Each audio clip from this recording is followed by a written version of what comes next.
आप सभी को सुप्रभात छात्रों। जो अपना लेसन चल रहा है मुगल शासक दरबार वृत्तांत इतिवृत्त, ठीक है। वृत्तांत मतलब उनका पूरा जीवन, उसका उल्लेख, उनकी जीवनी का उल्लेख, उसे इतिवृत्ति कहते हैं अपन, ठीक है। इसमें चल रहा था अपना ये इतिवृत्तों पे चित्र, तो उसमें कुछ बच रहा था, ठीक है। तो ये चौथा जो पॉइंट था इसका पांडुलिपियों पे चित्रण, और उसके बाद हम पढ़ेंगे मुख्य इतिवृत्त आज। तो जो मुगल शासक थे, ठीक है, उन्होंने जो अपनी पांडुलिपियों की जो रचना कराई गई थी उनमें वो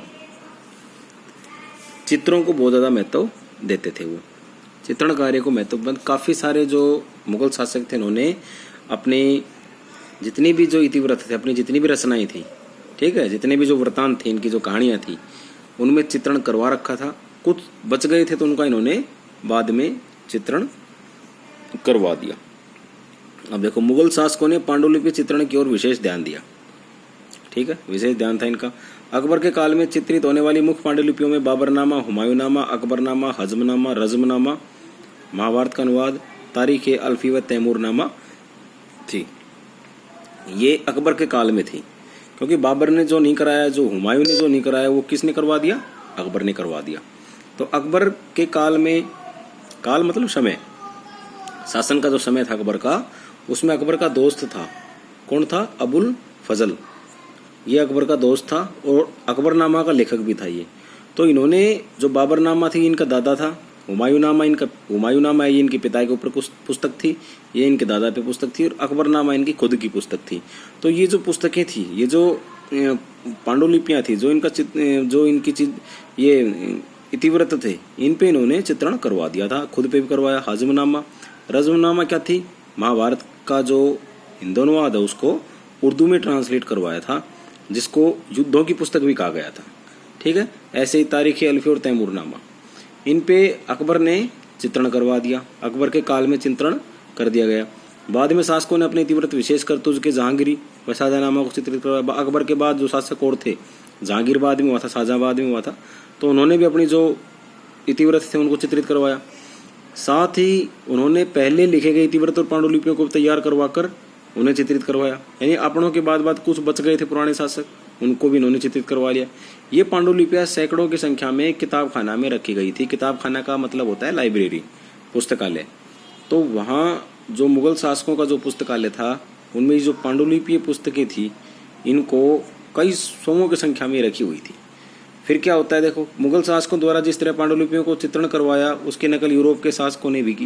यानी यूरोप के जो शासक थे, ठीक है, ये अरब के जो शासक थे इधर, और ये ईरान के, अफगानिस्तान के, है ना, या फिर ये मुगल वंशी जो हैं या तुर्की हैं, ये तो करवाते थे। इनके अलावा जो यूरोप के जो शासक थे, उन्होंने भी इनकी नकल करी। और इस काल में, यानी उस समय में, चित्रित पुस्तकों को उपहार में देना एक प्रकार की परंपरा बन गई थी। परंपरा होती है एक प्रकार का, मतलब आदत, ठीक है। एक प्रकार की आदत नहीं बोल सकते इसे अपन, परंपरा मतलब भाई, मतलब अगर कोई इंसान कुछ दे रहा है तो बदले में वो भी उसको उसी प्रकार की चीजें देना, ठीक है।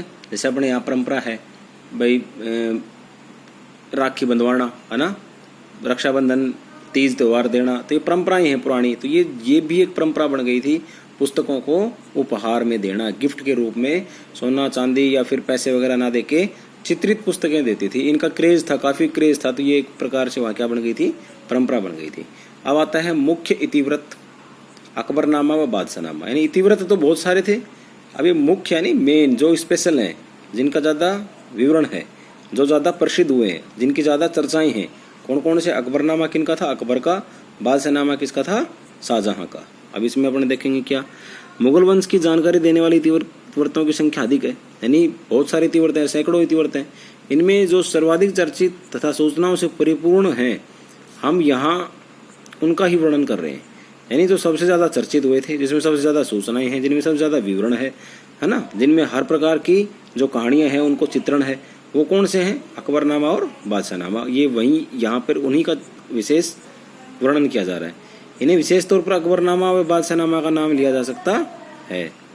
दोनों इतिवृत्त बहुत विस्तृत हैं तथा इनमें प्रत्येक में 150 से अधिक चित्रों को चित्रित किया गया है। इन चित्रों में दरबार, विभिन्न युद्ध, मोर्चाबंदी के विवरण, शिकार, विवाह, भवन निर्माण के दृश्य हैं। यानी ये जो इतिवृत्त हैं, ठीक है। इनमें 150-150 से ज्यादा चित्र चित्रित किए। तो उन चित्रों में क्या क्या है, दरबार, जैसे राजा है, कोई दरबार लगा रहा है, नीचे दरबारी अपनी फरियाद लेके आए हैं, वो उनकी फरियाद सुन रहा है, किस प्रकार से सबको खुश करके वहां से भेज रहा है, लोग तालियां बजा रहे हैं। तो इस तरह की जो चीजें थी उनके चित्र हैं। फिर है विभिन्न युद्धों में दिखाया गया है कि कैसे भाई पूरी बहादुरी के साथ अकबर या फिर शाहजहां किस तरह से बहादुरी कर रहे हैं, है ना। विरोधी सैन्य के वो घायल पड़े हैं, तलवारों से मार रहे, काट रहे हैं, ठीक है। इनकी सेना जीतती हुई दिखा रखी, उनकी सेना भगी हुई दिखा रखी होगी। तो ये इस प्रकार के चित्रण थे। मोर्चाबंदी, किस प्रकार से मोर्चा संभाल रखा है उन्होंने। शिकार, जैसे किस तरह शिकार पे गए तो शिकार किया है।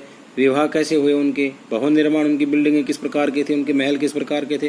तो ये सभी जो दृश्य हैं ये सभी क्या किए गए हैं, उसमें चित्रित किए गए हैं। 150 से ज्यादा चित्रण इन्हीं चित्रों का है उनमें। यानी ये तो स्वाभाविक है कि भी जो मुगल शासक हैं वो जनता के सामने अपने आप को आदर्श प्रस्तुत करना चाहते थे। आने वाले जो पीढ़ियां हैं उनमें भी ये अपनी छवि आदर्श ही दिखाना चाहते थे, इसलिए इन्होंने इन जो इतिवृत्त थे इनमें चित्रों को ज्यादा महत्व दिया। अब आता है अकबरनामा, ठीक है। तो अकबरनामा का लेखन अबुल फजल द्वारा किया गया। अबुल फजल है, अकबर जो है वो तो क्या था, अनपढ़ था, उसको इतना पढ़ना लिखना नहीं आता था। वैसे ज्ञानी था, ज्ञान था, उसको समझ थी, लेकिन सिर्फ पढ़ना लिखना उसको नहीं आता था, नाक के बराबर आता था। तो अबुल फजल है, ये इसका दोस्त था, काफी भाषाओं का इनको ज्ञान था, ठीक है। कौन थे ये, वह शेख नागौरी का पुत्र तथा फैजी का भाई था। शेख नागौरी और फैजी, शेख नागौरी इनके पिता थे, फैजी इनका भाई था। वह अरबी, फारसी, तुर्की व यूनानी का ज्ञाता था। ये अबुल जो फजल है, इसको देखो कितनी भाषाओं का ज्ञान था, अरबी भाषा, फारसी का, तुर्की का व यूनानी, इतनी भाषाओं का इनको ज्ञान था। वह उदारवादी चिंतक तथा सूफीवादी विचारधारा से प्रभावित था। उदारवादी का मतलब होता है कट्टर। मुसलमानों में दो गुट हैं, उदारवाद और कट्टरवाद। तो औरंगजेब था वो कट्टर था, देखो, लेकिन ये जो अबुल फजल था ये उदारवादी चिंतक था। सूफीवादी इनकी ये मतलब धार्मिक जो विचारधाराएं हैं वो प्रभावित था उससे।